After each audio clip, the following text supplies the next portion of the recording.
Welcome to the second in these recorded lessons. Hopefully this one the sound will work a bit better on it.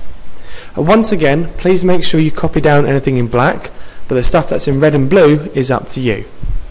So, let's start by going through a few basic algebra facts.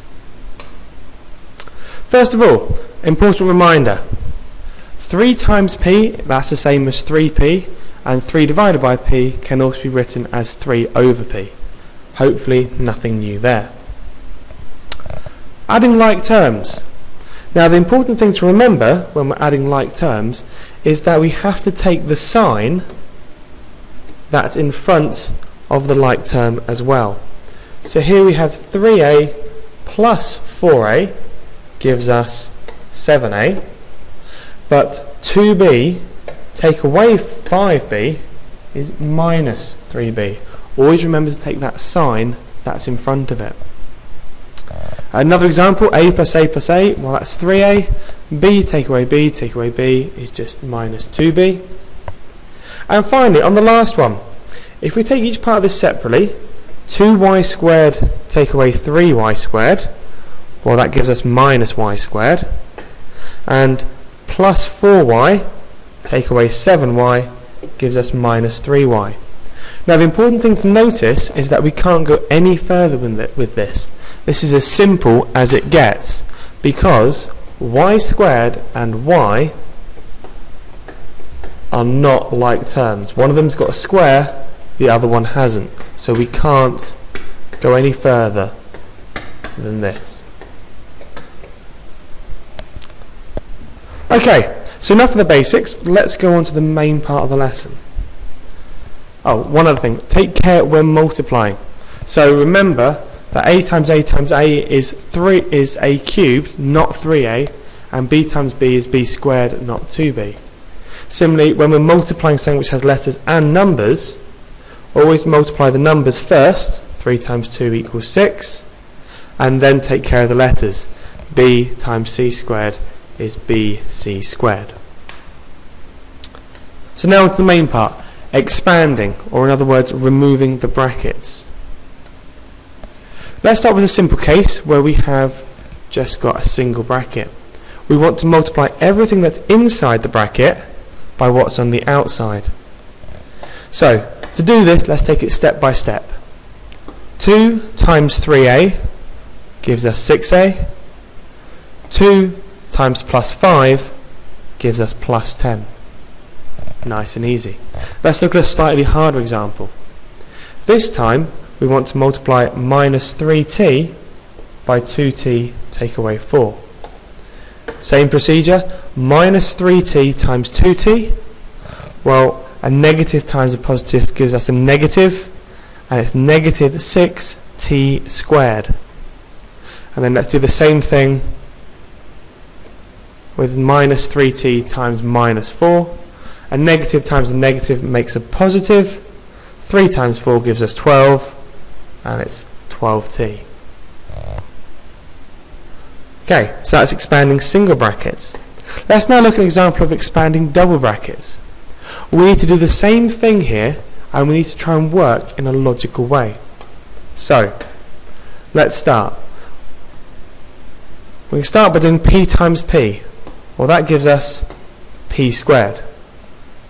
Let's now do 5 times p, gives us plus 5p.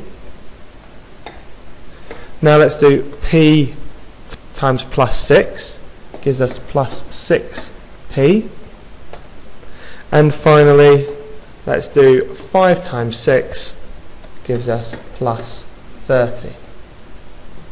This we can simplify to get p squared. We can collect these two terms together, plus 11p plus 30. Okay, let's have a look at another example then. So, this time, let's start with y times 2y. Well, y times 2y is going to be 2y squared. Then, let's do 3 times 2y, gives us plus 6y. Then let's do this part, y times by minus 2 now, gives us minus 2y, and finally 3 times minus 2 gives us minus 6. Let's collect these all together now. We should have 2y squared, collect these two terms, plus 4y, take away 6. So make sure that we take the signs whenever we're doing the multiplying. So keep track of your signs there. Okay, so that's expanding. Let's have a look at factorising then. Factorising is where we put the bracket back in to an expression. So let's start with factorising single brackets. Take this case, we have 6y plus 9. We want to find the biggest number that goes into both 6y and 9. Well, the biggest number that goes into both is 3. So we write the 3 outside the brackets, and then we need to think what we put inside these brackets to get back to 6y plus 9. So what do I multiply by 3 to get 6y? Well, that will be 2y. And what do I multiply by 3 to get 9? Well, that will be plus 3.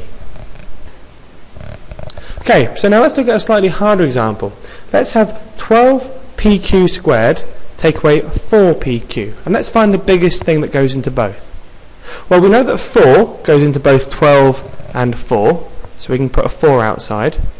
But there's also a p and a q in both, so we can take out a p and a q as well. So what do I multiply by 4pq to get 12pq squared? Well, to get that 12, I know there has to be a 3 in there. I've already got that p, so I need another q in there to get me that q squared. And then I have to take away to get that minus sign, and I need to take away 1. Because then if I re-expand this, 4pq times 3q, well, that get me 12pq squared, and 4pq times minus 1 will get me that minus 4pq. So that works. Okay, on to the last thing then, factorising double brackets. Let's take this equation, x squared plus 5x plus 6. First thing I'm going to do is I'm going to list all the different pairs of numbers that I can multiply to get 6. So I can multiply 1 and 6, or 2 and 3. I now want to pick a pair of these numbers that I can add together to get 5.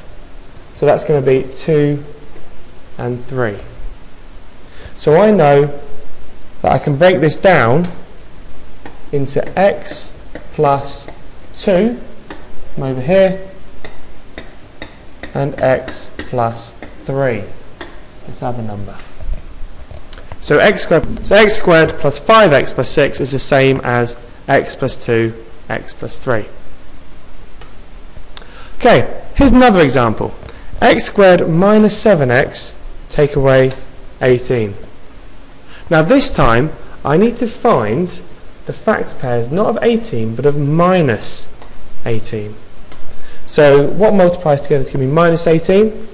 Well, it could be 1 and minus 18, or minus 1 and 18, or 2 and minus 9, or minus 2 and 9, or 3 and minus 6, or minus 3 and 6. Now I want a pair of those numbers that will add together to give me minus 7. So which of these will give me minus 7? Well, it's going to be 2 and minus 9. So in this case, x squared minus 7x minus 18, put my brackets in, that's the same as x plus 2, x minus 9. So in summary then, I really want two numbers that add to give me this number and multiply to give me this last number. So that's everything we should need to know on factorising and expanding. Thank you very much.